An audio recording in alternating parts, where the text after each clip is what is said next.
বহির্বিশ্ব থেকে উত্তর পূর্ব ভারতে প্রবেশের একটি অন্যতম পথ আখাউড়া স্থলবন্দর। এই বন্দর দিয়ে একাধিক ভাবে যেমন প্রতিদিন বহু যাত্রী বাংলাদেশ থেকে ভারত এবং ভারত থেকে বাংলাদেশে যাওয়া আসা করেন, ঠিক তেমনি বহু পণ্য যেমন মাছ, শুটকি মাছ, সিমেন্ট, পাথর, কয়লা, রাবার, চা পাতা ও চিনি ইত্যাদি আমদানি রপ্তানি হয়। আর এই স্থলবন্দরেই প্রতিনিয়ত লোডিং আনলোডিং এর জন্য কাজ করেন বহু শ্রমিক। এনাদের কঠিন পরিশ্রমের ফলে ব্যবসায়ীদের পণ্য যথাসময়ে রাজ্যের প্রত্যেক প্রান্তে পৌঁছে যায়। তবে শোনা যায় অসংগঠিত এই শ্রমিকরা নানান সমস্যায় জর্জরিত। সত্যি কি তাই? পাশাপাশি আখাউড়া স্থলবন্দরে যাত্রীদের সুবিধার্থে একটি প্রিপেইড ট্যাক্সি পরিষেবা চালু করা হয়েছিল, যা উদ্বোধনের পরেই মুখ থুবড়ে পড়ে। সেই প্রিপেড ট্যাক্সির পরিষেবা পুনরায় চালু হচ্ছে বলে খবর। এখন প্রশ্ন হচ্ছে, উদ্বোধনের পর কেন মুখ থুবড়ে পড়েছিল সেই পরিষেবা?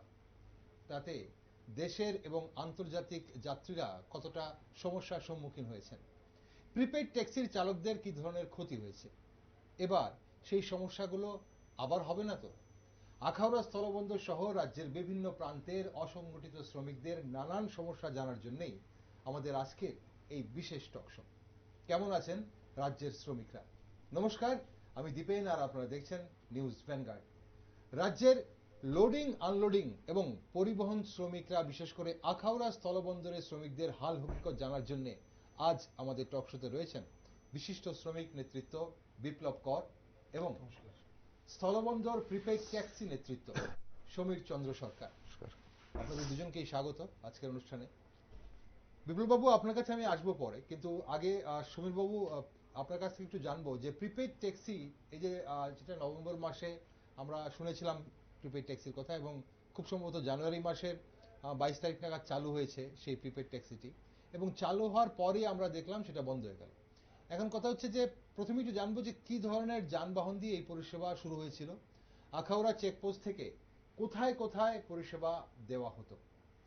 আখাউড়া চেকপোস্ট থেকে এয়ারপোর্ট, রেল স্টেশন, হুম শহরে ওই আসা যাওয়া করতে হয় প্যাসেঞ্জার। এয়ারপোর্টে যায়, বাংলাদেশের প্যাসেঞ্জার আসে, রেল স্টেশন যায়, অনেক ট্যুরিস্ট ভিসা নিয়ে আসে আগরতলা শহরে, মার্কেটিং করে আবার তারা চলে যায়, 5টার আগে চলে যায়। মানে এই পোর্ট থেকে, এই ল্যান্ড পোর্ট থেকে, এখান থেকে যারাই বাংলাদেশ থেকে আসছেন ওনারা আপনাদের এই প্রিপেড ট্যাক্সি নিয়ে শহরের যে কোনো প্রান্তে বা রাজ্যের যে কোনো প্রান্তে যে যাচ্ছেন? কোনো প্রান্তে যায় শহরে। ওকে, যাচ্ছেন। এখন কথা হচ্ছে যে আপনাদের সাথে, মানে গাড়ির মালিকদের সাথে কি ধরনের চুক্তি হয়েছিল, বা কাদের চুক্তিটা কাদের হয়েছিল? ওই প্রিপেড ট্যাক্সিটা টেন্ডার দিয়েছে, টেন্ডার দেওয়ার পরে ওরা টেন্ডার নিয়েছে, ওরা আমরা প্রিপেড টোকেন দেই, টোকেন প্রিপেড টোকেন দেয়, টোকেন দিয়ে দিলে আমরা নিয়ে যাই, পরে ভাড়াটা নিয়ে নিই তারা তাদের কাছ থেকে। আচ্ছা, ওকে, টেন্ডারের মাধ্যমে প্রিপেড ট্যাক্সির এই কাউন্টারটি নেওয়া হয়েছে এবং তারপর সেখানে আপনারা গাড়ি হিসেবে চুক্তি, এবং কি চুক্তিতে আপনারা সেখানে যুক্ত হয়েছেন? কোনো ধরনের চুক্তি হয়েছে কি? গাড়ি কি ধরনের ছিল? না, গাড়ি আমাদের এখানে 23টা অটো আছে, টোটো আছে, 23টা অটো আছে, টোটো আছে 19টা। আচ্ছা, আমরা মিলেমিশে টিপ নিয়ে যাই আর কি। আচ্ছা, অটো এবং টোটো দিয়েই আপনাদের এই পরিষেবা শুরু? চার চাকা ছিল না এখানে? না, 4 চাকা না, 4 চাকা ছিল। এখন কথা হচ্ছে যে পরিষেবাটা কতদিন চালু ছিল এবং তারপর বন্ধ হলো কেন? পরিষেবাটা 3 দিন চালু ছিল। আচ্ছা, তারপরে ওই কবে থেকে? জানুয়ারি মাসের 22 তারিখ থেকে। আচ্ছা, 22, 23, 24 চালু ছিল। হ্যাঁ, চালু ছিল। তারপরে এটা বন্ধ হয়ে গেছে। তারা কাউন্টার থেকে আমরা টোকেন দিতে পারতাম না। আচ্ছা, টোকেন দিতে পারে না, সেই জন্য ওইটা বন্ধ হয়ে গেছে। কাউন্টার থেকে টোকেন দিতে পারছিল না কেন? প্যাসেঞ্জারের সঙ্গে, বাংলাদেশ প্যাসেঞ্জারের সঙ্গে কথা বলে প্রিপেড কাউন্টার থেকে নিচ্ছে না, তার জন্য এটা বন্ধ হয়ে গেছে।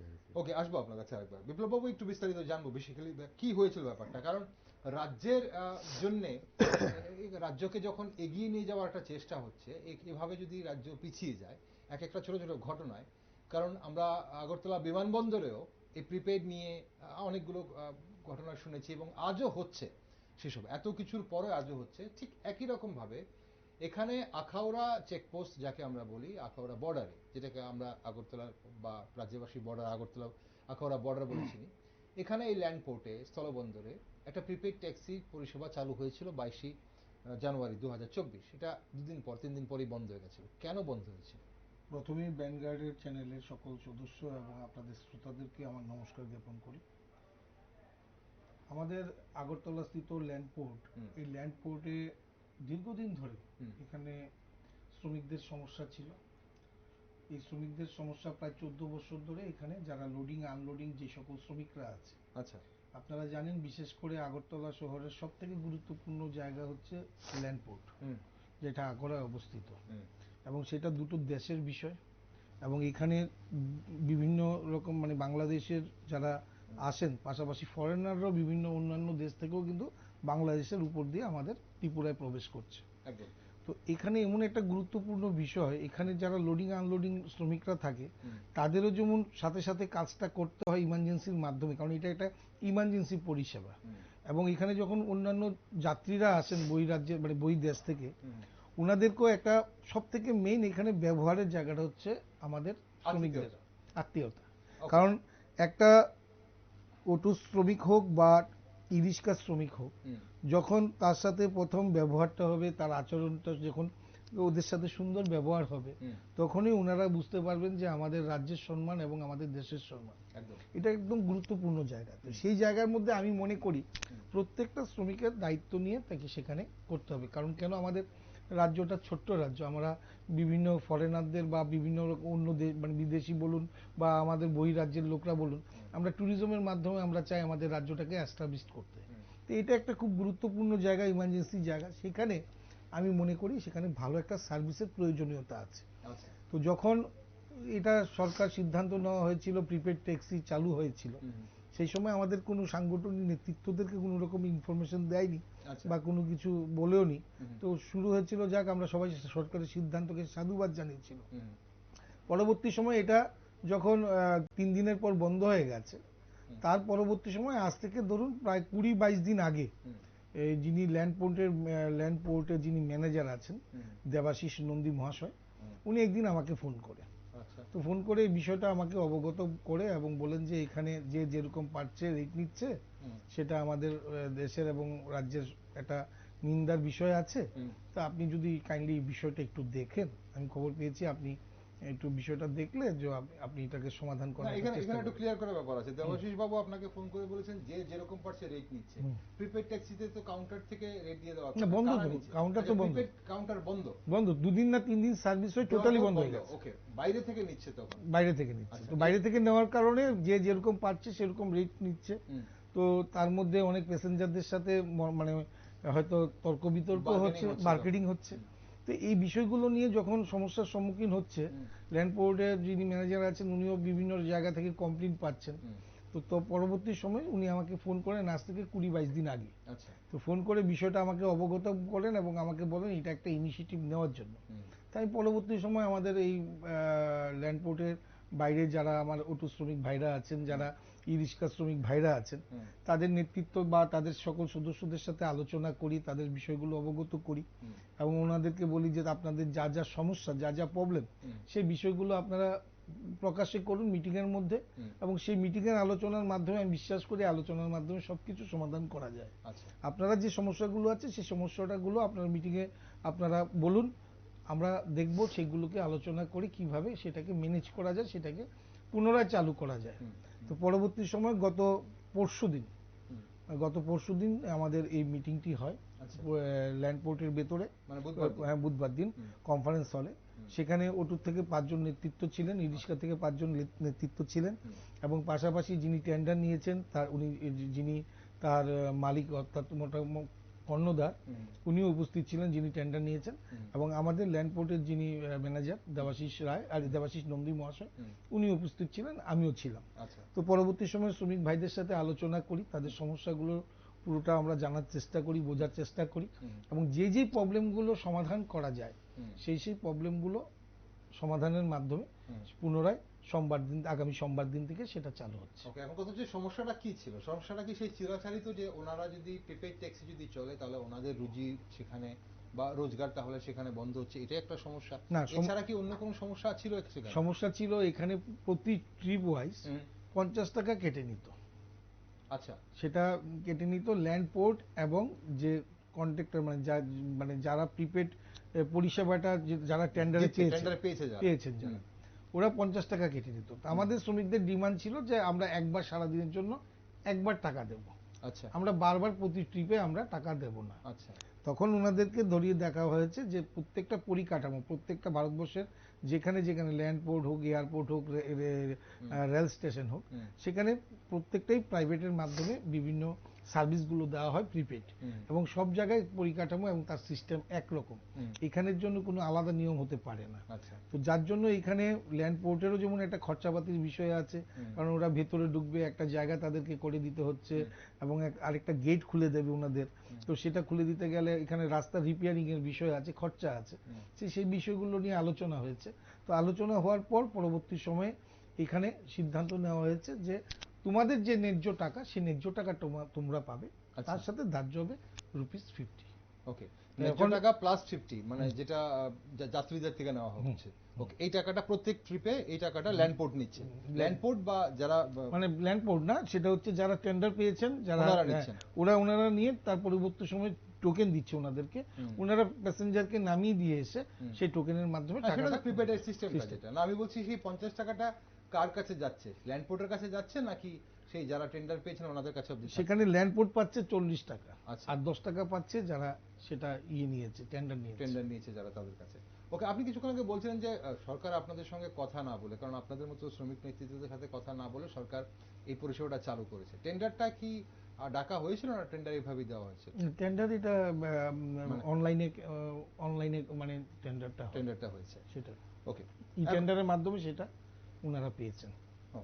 এখন এটা ছাড়া, এই যে টাকার বিষয়টা ছাড়া, এটা কাদের সঙ্গে ছিল? যারা এই মানে যারা টেন্ডার পেয়েছেন বা যারা পরিষেবা দিচ্ছেন এখন সেখানে এই প্রিপেড ট্যাক্সির পরিষেবা, ওনাদের সঙ্গে যাদের চুক্তি হয়েছে, যেসব পরিবহন শ্রমিকদের বা গাড়ির মালিকদের, ওনাদের এই সমস্যাটা হয়েছিল।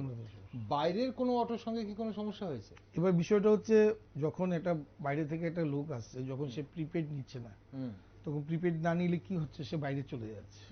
তো বাইরে গেলে বাইরে গাড়ি পাচ্ছে, তো গাড়ি পেলে সেখানে ওই গাড়িতে ওনারা চলে যাচ্ছে। তো যার ফলে যারা প্রিপেড নিচ্ছে তারা সেই পরিষেবাটা করতে পারছে, মানে তারা প্যাসেঞ্জার নিয়ে যেতে পারছে না। আচ্ছা, তো আমরা কি করি সাধারণত, ধরুন আমি যদি আজকে কলকাতায় যাই, কলকাতা হয়তো আমার খুব পরিচিত, আমি হয়তো প্রিপেড ট্যাক্সি নেই না, কিন্তু দিল্লিতে গেলে কি হয়, ধরুন আমার দিল্লিতে হয়তো পুরোপুরি আমার জানা নেই, আমি কিন্তু ফ্লাইট থেকে গিয়ে প্রিপেডটা নিয়ে নিই। তো প্রিপেড নেওয়াটা কিন্তু একটা, আমি মনে করি যারা আসে তাদের জন্য সুরক্ষিতর বিষয় আছে, হ্যাঁ, ওনাদের সুরক্ষিতর একটা ব্যাপার আছে। যেহেতু আমি মনে করি প্রিপেডটা চালু করতে গেলে কতগুলো আমাদের এখানে সিস্টেম পরিকাঠামো চেঞ্জ করতে হবে। আমরা কি করেছি, আমরা এই মিটিং এ সিদ্ধান্ত নিয়েছি যে আমাদের প্রিপেড সার্ভিসটা যখন ভেতরে হবে, বাইরে কোনো গাড়ি থাকতে পারবে না। অর্থাৎ ল্যান্ডপোর্ট থেকে একদম গুলচক্করের যে চৌমুনিটা, এই রাস্তার উপরে কোনো গাড়ি বাইরে থাকতে পারবে না। আচ্ছা, যারা প্রিপেড সার্ভিস দিচ্ছেন ওই গাড়িগুলি ভেতরে থাকবে। তো তাতে কি হবে, তাতে প্যাসেঞ্জাররা প্রিপেড নিতে বাধ্য হবে, এবং প্রিপেড পরিষেবার মধ্যে সুরক্ষিত ওনারা পাবেন, এবং যারা মনে করুন লোকাল, তারা লোকাল রেটের জন্য, তারা সব জানা আছে, তারা বেরিয়ে হয়তো ওই বর্ডার গুলচক্করের যে চৌমুনিটা, হেঁটে আসতে হবে, হেঁটে ওখান থেকে উঠে গেল। ওকে, চলুন, এই শোনা যাচ্ছে যে আবার শুরু হচ্ছে, সুমেরবাবু আবার শুরু হচ্ছে, এই সমস্যার সমাধানগুলো এখন কি মোটামুটি যা যা সমস্যা ছিল আপনাদের সব সমস্যার সমাধান হয়ে গেছে? হ্যাঁ, যে সমস্যা আছে এই সমস্যার সমাধান হয়ে গেছে। আচ্ছা, 3 দিন পর আপনারা সেটা কি আপনাদের তরফ থেকে বন্ধ করলেন, আপনারা এই যে পরিষেবাটা? আমাদের তরফ থেকে বলতে, আমরা প্যাসেঞ্জার পাচ্ছি না, টোকেন পাচ্ছি না, ওই জন্য বেরিয়ে গেছি। প্যাসেঞ্জার টোকেন না পাওয়ার কারণটা কি ছিল? প্যাসেঞ্জার টোকেন নিচ্ছে, প্যাসেঞ্জার পাচ্ছে না বলতে, প্যাসেঞ্জার না পেলে টোকেন কোথা থেকে পাবে? আচ্ছা, প্যাসেঞ্জার টোকেন কাটছে না, অর্থাৎ প্রিপেডে গিয়ে টোকেন কাটছে না। তাহলে এখন তো সিস্টেমটা কিছুই পাল্টালো না? পাল্টালো, অনেক কিছু পাল্টিয়েছে। যেরকম আপনি বলছিলেন যে 50 টাকা করে পার টাকাটা থাকলো, এখন শুধু বাইরে অটো থাকতে পারছে না, ওই বর্ডার গোলচক্করে থাকছে, ওই চৌমুনি অবধি থাকছে, আর এই রাস্তা বর্ডার গোলচক্কর থেকে ল্যান্ডপোর্ট অবধি, গেট অবধি, মানে কোনো ইয়ে থাকছে না। আর কিছুদিনের মধ্যে একটা গেট হবে ইন, আচ্ছা, আরেকটা গেট হবে আউট। আচ্ছা, যার ফলে মানুষ প্রিপেড নিতে তার সুবিধা মতো বাধ্য থাকবে। ওকে, তাহলে এই দুটো সমস্যা ছাড়া আর কোনো মানে সমস্যা ছিল না বেসিক্যালি? এই দুটো সমস্যা ছাড়া আরো সমস্যা ছিল, বাইরের গাড়িগুলা যেই সমস্যাগুলো বললাম সেটা ছিল। রেটের ব্যাপারে সমস্যা ছিল। আচ্ছা। এখানে রেটের ব্যাপারে একটু পরিবর্তন হয়েছে। এখানে লোকাল কিছু কিছু ট্রিপ ছিল, যেমন খুব কাছাকাছি জয়নগর, খুব কাছাকাছি রামনগর 1 নম্বর থেকে 5-6 নম্বর পর্যন্ত, বা মনে করুন রাজনগর, জয়পুর, ওই এলাকা। তো ওখানে তো আর প্রিপেড ট্যাক্সির রেটে কেউ, প্রিপেডের রেটে কেউ যাবে না। তো তার জন্য এখানে লোকাল ট্রিপ, ওগুলো 80 টাকা, 70 টাকা, 60 টাকা, তো এইগুলো ট্রিপের জন্য মানুষ বেরিয়ে যেত। এখন এই ট্রিপগুলো এটার ভেতর থেকে পরিষেবা দেওয়া হবে, এটার জন্য কোনো ধার্য রেট থাকবে না, যেহেতু প্রিপেড পরিষেবাটাকে চালু করা হবে আবার পুনরায়। ঠিক। সমীরবাবু, আপনাদের এখান থেকে ধরুন এই মুহূর্তে যদি কেউ ল্যান্ডপোর্ট দিয়ে আসে, স্থলবন্দর দিয়ে বাংলাদেশ থেকে এলো, এসে যদি কেউ আগরতলা এয়ারপোর্টে যায়, বিমানবন্দরে যায়, কত টাকা ধার্য আছে আপনাদের এখানে রেট? আমাদের এখানে 300 টাকা ধার্য আছে, মানে একদম ল্যান্ডপোর্ট থেকে শুরু করে বিমানবন্দর। আর রেলওয়ে স্টেশনে যদি যায়, আগরতলা মানে রেলওয়ে স্টেশন সিদ্ধিয়াকান, 250 টাকা। 250 টাকা আর 300 টাকা। ওকে। এখন এছাড়া এই আপনাদের আবার বলা হচ্ছে যে পরশুদিন থেকে, আগামী সোমবার দিন থেকে আমরা আমাদের এয়ারপোর্ট গেল, ভিতরে গেলে 30 টাকা পার্কিং দিতে হয়, স্টেশন গেলে দিতে হয় 10 টাকা। ওইটা পার্কিং গুলো আমাদের। এখানে বিপ্লববাবু, আমার একটা জিনিস জানার আছে, এই যে যারা এখানকার প্রিপেডে রয়েছেন এবং আগরতলা বিমানবন্দরে, তারা কি কোনো বাড়তি সুযোগ সুবিধা পান না, নাকি তাদেরও কি সেম যেটা? না, তারা শুধু এটার উপরেই নির্ভরশীল, শুধু এই ল্যান্ডপোর্টের উপর। আর এয়ারপোর্টে যারা আছেন, এয়ারপোর্টের উপরে তারা নির্ভরশীল, তারা কোনো বাইরের ট্রিপ দেয় না।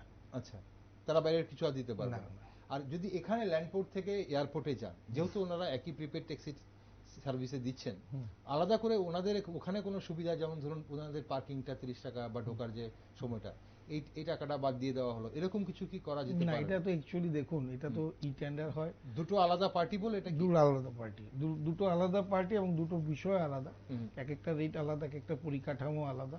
আর একটা বিষয় হচ্ছে, এখানে এক একজন যেমন এয়ারপোর্টে যিনি এই টেন্ডারটা পেয়েছেন, উনি দিল্লির লোক, বাইরের লোক। আচ্ছা। আর যিনি এখানে যেটা আমাদের ল্যান্ডপোর্টে পেয়েছেন, উনি আগরতলার লোক। আচ্ছা। তো যার ফলে দুজন মালিকও ওনার দুই জায়গার, এবং টেন্ডারটাও দুই রকমের পরিকাঠামোর হয়। তাহলে এখন কথা হচ্ছে যে এনাদের এই সমস্যাটা আগে যেটা ছিল, আপনি বলছেন যে আপনাদের মধ্যস্থতায় অনেকটাই কিন্তু এখন সমাধান হয়ে গেছে, অনেকগুলো সমাধান হয়ে গেছে। এখন আগামী সোমবার থেকে আবার প্রিপেড ট্যাক্সি চালু হবে। তো এখানে আর কি ধরনের চ্যালেঞ্জ আসতে পারে বলে মনে হয়? দেখুন, এখানে সব থেকে বড় বিষয় হচ্ছে, সরকারের যে কোনো কাজ আমরা সাধুবাদ জানাই, এবং সেই কাজটাকে আমরা সম্পূর্ণ করার পুরোপুরি চেষ্টা করি। আচ্ছা। এখন অবধি গত 6 বছরে রাষ্ট্রপতি সরকার প্রতিষ্ঠিত হওয়ার পর এখন অবধি সরকার যতগুলো সিদ্ধান্ত নিয়েছেন, আমরা দায়িত্ব নিয়ে বলতে পারি, সেই সিদ্ধান্তগুলো শ্রমিকের আমাদের সাথে আলোচনার মাধ্যমে যেগুলো করেছেন, সেগুলো সঠিক, মানে খুব তাড়াতাড়ি সমাধান হয়েছে, এবং সেগুলো পুনরায় চালু হয়েছে। যেমন আমি এয়ারপোর্ট প্রিপেডের কথাই যদি আমি বলতে চাই, যখন এয়ারপোর্টে প্রথম প্রিপেড চালু হয়, তখন মন্ত্রী ছিলেন প্রণজিৎ সিংহ রায়, মাননীয় প্রণজিৎ সিংহ রায়, উনি এই সময় পরিবহন মন্ত্রী ছিলেন। তো উনি ওই সময় চালু করেছিলেন, কিন্তু চালু করার পর সেটা বন্ধ হয়ে যায়। পরবর্তী সময় যখন 2023 নির্বাচনের পর, যখন আমাদের পরিবহন দপ্তরের মন্ত্রী মাননীয় সুশান্ত চৌধুরী মহাশয় হয়েছেন, উনি প্রথম দিনেই আমাদের নেতৃত্বদের এবং শ্রমিকদের ডেকে একটা জায়গায় বসিয়ে আলোচনা করে শ্রমিকদের কি সমস্যা, সেই সমস্যাগুলো আগে শুনেছেন, এবং শুনে তাদের যে সমস্যাগুলো, সেই সমস্যাগুলোর মধ্যে যে সমস্যাগুলো সমাধানের পথ করার মতো সরকারের ছিল, সেগুলো উনি করেছেন, এবং ওনাদের প্রত্যেককে ইন্স্যুরেন্সের ব্যবস্থা করে দিয়েছে এয়ারপোর্টের প্রত্যেকটা অটো শ্রমিকদের। আচ্ছা।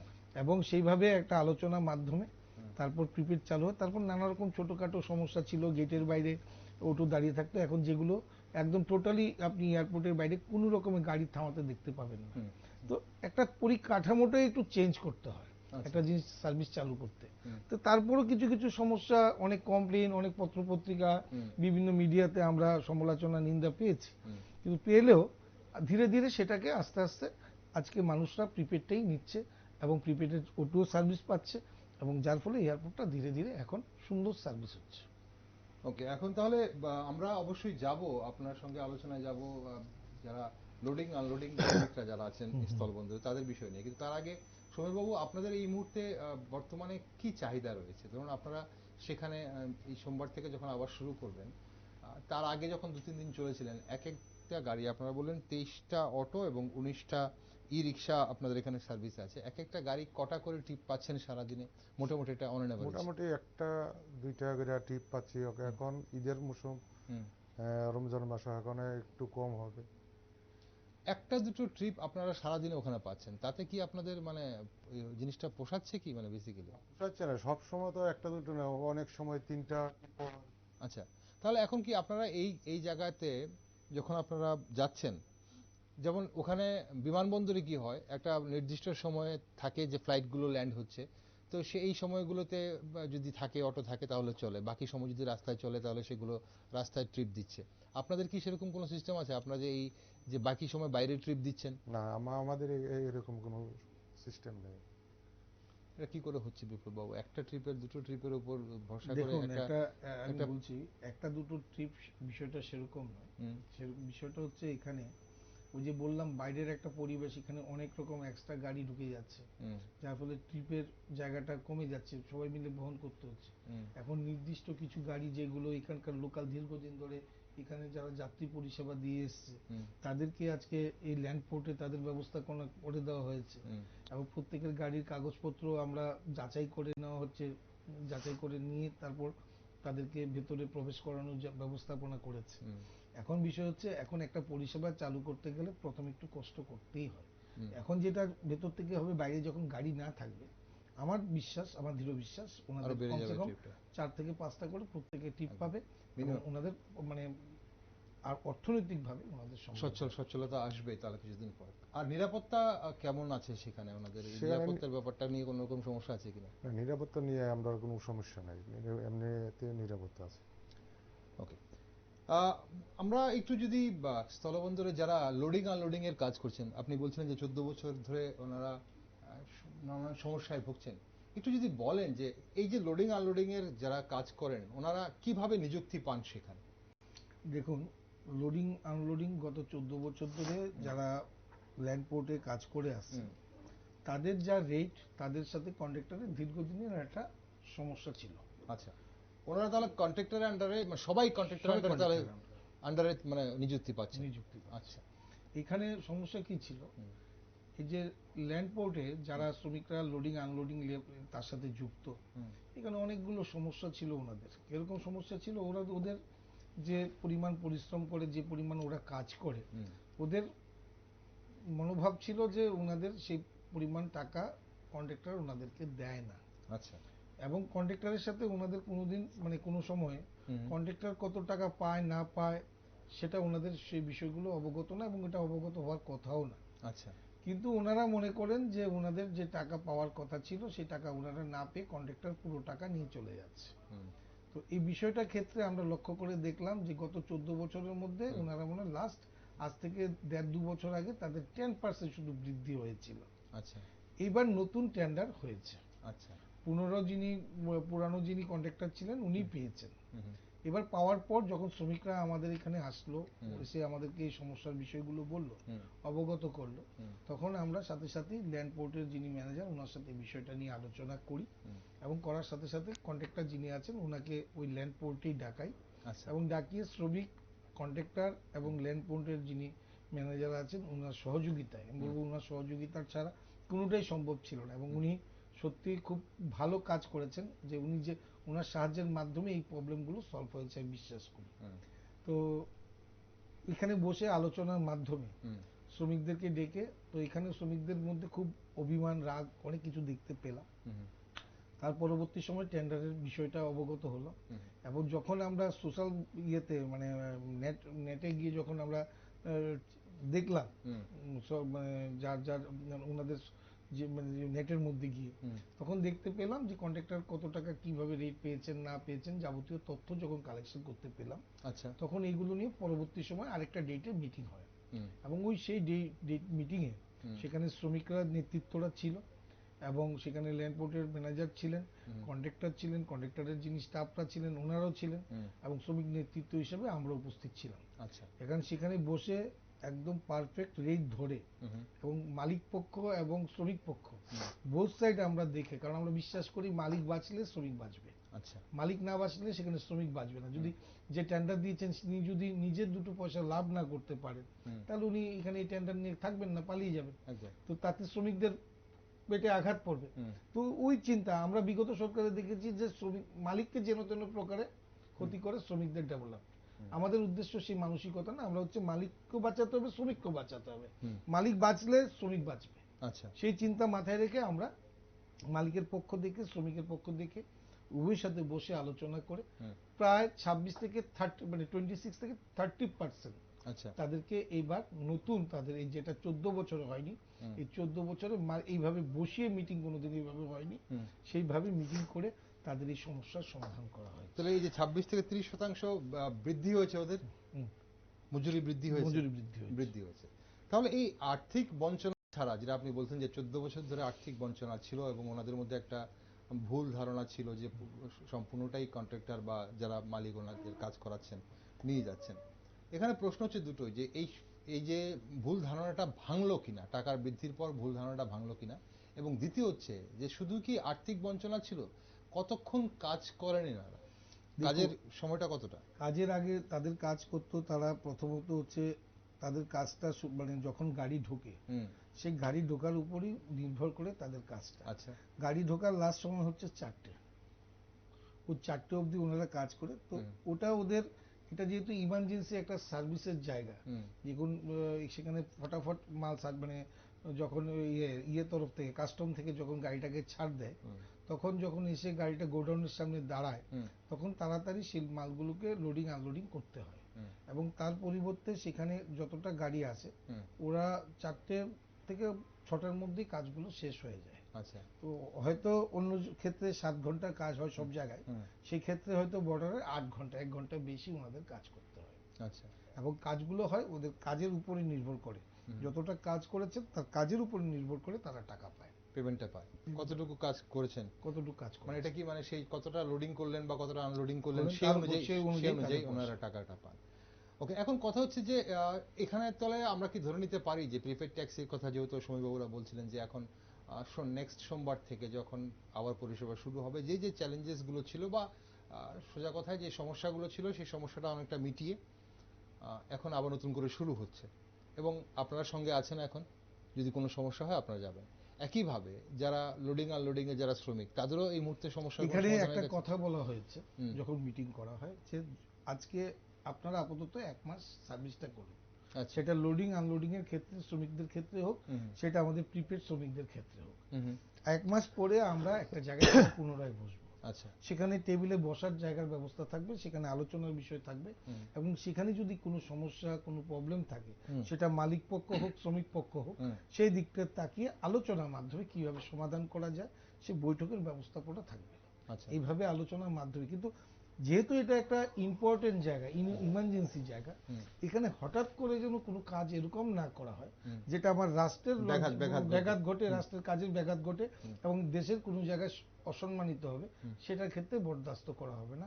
এবং সেখানে জায়গা থাকবে, বলার জায়গা থাকবে, টেবিল থাকবে বলার, সেখানে আলোচনার মাধ্যমে সমাধানের জায়গা থাকবে। যেহেতু পরিষেবাটা এখানে ইমার্জেন্সি, এখানে কোনো রকম হঠাৎ করে দায়িত্ব নিয়ে কাজ করতে হবে, কারণ এটা এখানে কাজ করে আমি মনে করি শুধু তার নিজের পরিবার নয়, এখানে তার রাজ্যের এবং দেশেরও মান সম্মান জড়িয়ে আছে।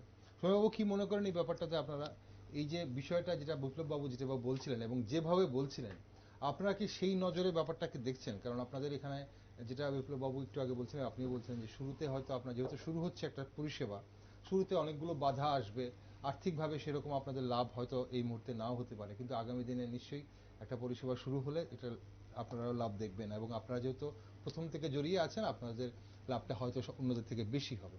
এখন সে জায়গায় দাঁড়িয়ে যখন বাংলাদেশ থেকে যখন যারাই আসছেন, সেটা আমার দেশের হোক বা বাংলাদেশের নাগরিক হোক, ওনারা আমাদের অতিথি, বাংলাদেশের নাগরিক যারা আসছেন, তো সেই অতিথিদের বরণ করে নিতে আপনারা কি, মানে আপনি এবং বাকি যারা রয়েছেন আপনারা সবাই কি তৈরি হচ্ছেন নাকি? মানে আমরা সবাই তৈরি হচ্ছি।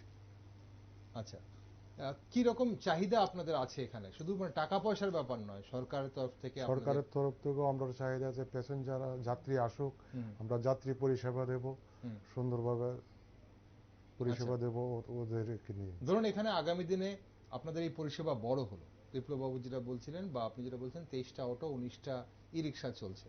আগামী দিন এখান থেকে, এখন শুধু আপনারা আগরতলা শহরে পরিষেবা দিচ্ছেন, আগামী দিন এখান থেকে সোজা চলে যাবে মাতাবাড়িতে পরিষেবা। কোনো ট্যুরিস্ট আসবেন, এখান থেকে সোজা মাতাবাড়ি চলে যাবেন, সেখানে তার জন্য হয়তো 4 চাকার গাড়ি প্রয়োজন হতে পারে। যখন 4 চাকার গাড়িও আসবেন, তখন আপনাদের সমস্যা হবে না তো? আমাদের সমস্যা হবে না, 4 চাকার গাড়ি যদি প্রয়োজনে আমাদেরও নিয়ে আমরা নিয়ে আসবো। বিপ্লববাবু, আগামী দিনে এরকম কোনো পরিকল্পনা আছে কিনা? দেখুন, যদি যখন একটা জায়গায় যখন ব্যবসা বাড়বে, পরিকাঠামো বাড়বে, মানুষের ইনকাম সোর্স বাড়বে, প্যাসেঞ্জার বাড়বে, তখন অটোমেটিক ব্যবসা বৃদ্ধি হবে। এখানে আমাদের দৃষ্টিভঙ্গিটা হচ্ছে ওই এলাকা, কারণ ওই এলাকার যারা লোকাল যুবকরা আছে, যারা দীর্ঘদিন ধরে এই এলাকায় পড়ে আছেন কাজকর্ম নিয়ে, আমাদের উদ্দেশ্য হচ্ছে ওই এলাকার যারা যুবকরা আছেন তাদের এখানে আমরা অনেক রকমের অনেক কিছু দেখতে পাই, যার ফলে আমরা চাই প্রত্যেকটা মানুষকে স্বাবলম্বন করে তৈরি করতে। যার ফলে ওই এলাকার যারা যুবক আছেন তাদেরকে আমরা সুযোগ দেব, কিন্তু সুযোগ দেব পরিকাঠামো বৃদ্ধির সাথে সাথে। আচ্ছা, আমি যদি হঠাৎ করে এখন যারা আছেন তাদেরই যদি পেটে অন্ন না থাকে, হঠাৎ করে নতুন লোক এটাতে যুক্ত করা, তো যারা কাজ করছে তাদের পেটে আঘাত হবে। তো এখানেও জায়গার ব্যবস্থা, মানে নতুন জায়গারও ব্যবস্থা থাকবে সময় সময় অ্যাপ্লিকেশনের মাধ্যমে, এবং আমরা যেভাবে সাংগঠনিকভাবে কাজ করে আসি রাষ্ট্রের হিতে এবং শ্রমিক হিতে, সেভাবে আমরা কাজ করি। এখন প্রাধান্য কারা পাচ্ছেন এখন, মানে যারা অলরেডি রয়েছেন এনারা কি আশপাশের সব আশপাশে, সব আশপাশের লোক? একদম বর্ডার থেকে শুরু করে আপনার জয়পুর থেকে শুরু করে আপনার লঙ্কামুড়া, না এটা শানমুড়া, কাছাকাছি এলাকার যারা যুবকরা আছেন ওনারাই যারা দীর্ঘদিন ধরে এখানে পড়ে আছেন কাজ নিয়ে। এই যে লোডিং আনলোডিং শ্রমিকদের ক্ষেত্রে, ওনাদের ক্ষেত্রেও কি একই বিষয় হচ্ছে যে যারা কাছাকাছি আছেন ওনারা সুযোগ পাচ্ছেন নাকি? না, লোডিং আনলোডিং এর ক্ষেত্রে আমি বলবো 70% লোকাল, মানে একদম আশেপাশে কাছাকাছি, আর 30% আছে যারা পুরনো প্রথম স্টার্টিং থেকেই, যারা অন্য দূর থেকে হলো এখানে এসে কাজ করছেন, তারা এখানে অ্যাডজাস্ট হয়ে গেছে। বিপ্লববাবু, আরেকটা বিষয়, আমরা যেহেতু আজ কথা বলছি স্থলবন্দরের শ্রমিকদের নিয়ে, সেখানে পরিবহন শ্রমিক হোক বা লোডিং আনলোডিং এর শ্রমিক হোক, আমরা রাজ্যের শ্রমিকদের দিকেও যদি তাকিয়ে দেখি, আপনি কাজ করছেন বহুদিন ধরে, রাজ্যের শ্রমিকদের জন্য কাজ করছেন, তাদের কথা বলছেন, আওয়াজ তুলছেন। প্রশ্নটা হচ্ছে যে রাজ্যের যারা অসংগঠিত শ্রমিকরা এরকম, তাদের কাজের নিশ্চয়তা হারাচ্ছেন অনেকেই কাজ পাচ্ছেন না বলে আমরা প্রায় সময় অভিযোগ শুনি এবং আমরা দেখিও অনেক কাজ পাচ্ছেন না। তাদের জন্য কিছু মানে ভাবনা আপনারা ভাবছেন, বা তাদের জন্য কি কিছু করা যায়, তাদের যেন মানে প্রতিদিন কাজের একটা নিশ্চয়তা থাকে বা কাজের একটা গ্যারান্টি থাকে, এরকম কিছু? দেখুন, সব থেকে বড় হচ্ছে রাষ্ট্রবাদী সরকার প্রতিষ্ঠিত হওয়ার পর শ্রম দপ্তরের মাধ্যমে সরকারি বিভিন্ন সুযোগ সুবিধা যারা অসংগঠিত শ্রমিক তাদের হাতে তুলে দেওয়ার চেষ্টা চলছে চারিদিকে, এবং বিশেষ করে নির্মাণ শ্রমিকের ক্ষেত্রে আপনি যে কাজটার কথা বলছেন আমি সেটাকে বলবো, যারা হঠাৎ করবেন রাজযোগালী বা রাজমিস্ত্রি বা ওই অংশের নির্মাণ শ্রমিক যারা আছে সেই অংশের লোকের কথা বলছেন, সেই ক্ষেত্রে আমি বলবো এখানে তার কিছুটা কারণ আছে। আচ্ছা, তার কিছু কারণ হচ্ছে এই কারণ, আজকাল আমরা লক্ষ্য করে দেখেছি বহিরাজ্য থেকে প্রচুর পরিমাণ লেবার আমাদের রাজ্যে চলে আসছে, এবং যার ফলে আমাদের লোকালদের এখানে ইনকাম সোর্সটা দিন দিন কমে যাচ্ছে। আচ্ছা, এবং বাইরের মিস্ত্রিরা যারা আসছেন আমি ফলো করছি, সেই ক্ষেত্রে তাদের কাজের স্টাইল এবং আমাদের লোকাল যারা এখানের যারা ওয়ার্কার মানে শ্রমিকরা আছেন তাদের কাজের মধ্যে একটু ফারাক ডিফারেন্স যারা ওনার তারা মনে করেন, কিন্তু বাস্তবে আমরা লক্ষ্য করেছি এখানে বাইরের লেবাররা শ্রমিকরা এসে এখানে আমাদের লোকাল শ্রমিকদেরকে তারা চালাচ্ছে। আচ্ছা, আমরা চেষ্টা করছি যারা বাইরের বহিরাজ্যের যারা থেকে আসে তাদেরকে, আগে তাদের কোনো নাম পরিচয় ছিল না, হঠাৎ কোনো একটা ঘটনা ঘটে তারা চলে যেত, এখন আমরা চিন্তা করেছি তাদেরকে একটা সংগঠনের মাধ্যমে এবং তাদেরকে একটা সিস্টেমের মাধ্যমে এবং তাদের ডকুমেন্টস সহ রেজিস্ট্রেশন করার জন্য আমরা তাদেরকে প্রথমে আসার পর তাদেরকে ই-শ্রম কার্ডটা করাচ্ছি। তাতে কি হচ্ছে, শ্রম দপ্তরে তাদের রেকর্ড হচ্ছে, পাশাপাশি আমাদের অফিসেও তাদের একটা রেকর্ড থেকে যাচ্ছে, এবং সেখানে আমরা চেষ্টা করছি শ্রমিকদেরকে কিভাবে সোর্স অফ ইনকাম বিভিন্নভাবে তাদেরকে দেওয়া যায়। আরো কিছু কিছু আমরা লক্ষ্য করেছি, যেটা চা পাতার বাগান বলুন বা রাবার বাগান বলুন, অনেক সময় যখন রেটটা কমে যায়, সবসময় বলবো না, যখন রেটটা কমে যায় তখন ওই শ্রমিকরা কিন্তু ছুটে চলে আসে শহরে একটা ইনকাম সোর্সের মাধ্যমে, তখন কিন্তু একটা সমস্যার সত্যি সৃষ্টি হয়। তখন আমরা দেখেছি তখন এই কাজের সমস্যাগুলো দেখা দেয়। কিন্তু যে হারে বর্তমান কাজ চলছে, হুম। করোনার পর যে পরিস্থিতিটা ছিল তার থেকে অনেক অনেক বেশি স্বাভাবিক হয়ে গেছে এখন। হুম। এখন কম বেশি মানুষ কাজ পাচ্ছে, এরকম নেই যে কেউ হয়তো ঘুরে যেতে হয় সেরকম প্রত্যেকদিন এরকম নয়, হুম। হয়তো সপ্তাহে একদিন বা দুদিন কাজ না পেতে পারে, এরকম হতে পারে। কিন্তু আমার চোখের দেখা যে পরিমাণ কাজ চলছে চারিদিকে, কেউরই একদিন কাজ না করার মতো পরিস্থিতিতে নেই। ওকে, একটা শেষ প্রশ্ন আপনার কাছে, যে বিভিন্ন যে সরকারের অনেকগুলো প্রকল্প রয়েছে এই মুহূর্তে গোটা দেশের জনগণের জন্যই, বিশেষ করে এই অংশের জনগণের জন্য যারা বিপিএল ক্যাটাগরির নিচে আছেন এবং যারা ধরুন শ্রমিক শ্রেণীদের জন্য অনেক ধরনের সরকারি প্রকল্প রয়েছে, সেই প্রকল্পগুলোর সুবিধা সঠিকভাবে বাস্তবায়িত হচ্ছে কিনা, বা শ্রমিকরা বিশেষ করে এই স্থলবন্দরে যারা শ্রমিকরা রয়েছেন, লোডিং আনলোডিং বলুন বা পরিবহন শ্রমিকরা, সবকিছু পাচ্ছেন কিনা সেই দিকে আপনারা নজর রাখছেন কিনা এবং পাচ্ছেন কিনা সেটা? দেখুন, সরকার ই-শ্রম কার্ডের মাধ্যমে অনেকগুলো বেনিফিশিয়ারি সুবিধা তৈরি করে দিয়েছে। আমি এইটুকুনি দায়িত্ব নিয়ে বলতে পারি আপনাদের যে একটা শ্রমিক জন্ম থেকে মৃত্যু পর্যন্ত সব রকমের বেনিফিশিয়ারি বেনিফিট আছে। আপনি সেটা ই-শ্রমের মাধ্যমে হোক, সেটা লেবার কার্ডের মাধ্যমে হোক, সেটা আপনার প্রধানমন্ত্রী শ্রমযোগী মানধন যোজনা পেনশন স্কিমের মাধ্যমে হোক, বা এখন বর্তমান যে 5 লাখ টাকা আমাদের পিএম বলুন আর সিএম বলুন যে আয়ুষ্মান কার্ড, সেই কার্ডের মাধ্যমে 5 লক্ষ টাকা স্বাস্থ্য পরিষেবা। তো আমি সেই ক্ষেত্রে তার পাশাপাশি এলাকাগত যারা ওয়ার্ডের মাধ্যমে যারা বিভিন্ন ভাতা বলুন, আজকে বিভিন্ন রকমের ভাতা আছে, স্বামী পরিত্যক্ত ভাতা থেকে শুরু করে বিধবা ভাতা থেকে শুরু করে বিভিন্ন ভাতা আছে। তো সেইগুলো ক্ষেত্রে আমি মনে করি প্রত্যেকটা জায়গায় কোনো না কোনো দিকে শ্রমিকরা একদিকে না একদিকে সুবিধা পাচ্ছে, এবং সুবিধা পাচ্ছে বলেই আর আমরা একমাত্র সব থেকে বড় দায়িত্ব নিয়ে বলতে পারি যে আমাদের এই সুযোগ সুবিধা পেতে গেলে আমাদের কাউকে আমাদেরকে চাঁদা দিতে হয় না। এবং আরেকটা বিষয় হচ্ছে আমাদের কোনো মিছিল মিটিংয়ে তাদের দৌড়াতে হয় না। আমি এইটুকুনি বলতে পারি আপনাদের স্টুডিওতে যে আমরা অন্তত এই 6 বছরে আমরা যতগুলো কাজ করেছি, আমরা দলমত নির্বিশেষে কোনো রং কালার দেখিনি। আমাদের কাজ ছিল একটাই, যে সমাজের যে শেষ অন্তিম ব্যক্তি তাকেও রাষ্ট্রবাদী সরকারের বিভিন্ন সুযোগ সুবিধা পাইয়ে দিয়ে তাকে হাসি মুখে রাষ্ট্রবাদী মানসিকতায় নিয়ে আসা। অবশ্যই ধন্যবাদ আপনাদের দুজনকেই। সমীরবাবু আপনাকে ধন্যবাদ, বিপ্লববাবু আপনাকে ধন্যবাদ। তবে বিপ্লববাবু, আমরা অবশ্যই আপনার কাছে আরও জানার চেষ্টা করব। আজ অনুষ্ঠানের সময় ফুরিয়ে গেছে। রাজ্যের আরও বিভিন্ন প্রান্তের শ্রমিকরা কেমন আছেন, আর বিশেষ করে লোকসভা নির্বাচনের মুখে শ্রমিকরা কেমন আছেন সেটা জানার চেষ্টা করব। আশাকর্মীরা কেমন আছেন, অঙ্গনওয়াড়ি কর্মীরা কেমন আছেন, ত্রিপুরায় যে বিভিন্ন সরকারি গোডাউনগুলো আছে সেই গোডাউনের শ্রমিকরা কেমন আছেন সেটাও আমরা আগামী দিনে জানার চেষ্টা করব, এবং সঙ্গে আপনার সঙ্গে আমরা সেটা নিয়ে আলোচনা করব। অসংখ্য ধন্যবাদ আজকের জন্য। দর্শক বন্ধুরা, পরিবার প্রিয়জনদের মুখে অন্ন তুলে দিতে দিনরাত কঠোর পরিশ্রম করেন যারা, ওনারা শ্রমিক। রোজগারের অন্য কোনো উপায় না পেয়ে এই কষ্টের জীবন বেছে নেন একজন শ্রমিক। তাই তাদের মৌলিক চাহিদাগুলো যাতে পূরণ হয় সেই দায়িত্ব নিতে হবে সমাজের সবাইকে। সরকার যেমন তাদের কল্যাণে বিভিন্ন যোজনা চালু করে, ঠিক তেমনি আমরা যারা রয়েছি সমাজে, আমাদেরও কিন্তু উচিত তাদের অবশ্যই দেখা, তাদের সুযোগ সুবিধাগুলো তারা ঠিকভাবে পাচ্ছেন কিনা সেদিকে দেখা। আর যারা তাদের নিযুক্তি দেয় তাদের উচিত শ্রমিকদের নিয়ম মেনে কাজ করানো, তাদের ন্যায্য পাওনা মিটিয়ে দেওয়া। রাজ্যের শ্রমিকরা কেমন আছেন সেই দিকে অবশ্যই নজর রাখছি আমরা। আর দেশ, দুনিয়া ও রাজ্যের বিভিন্ন নিউজ আপডেট ও টক শো দেখার জন্য তাই আপনারা চোখ রাখুন শুধুমাত্র নিউজ ভ্যানগার্ডে।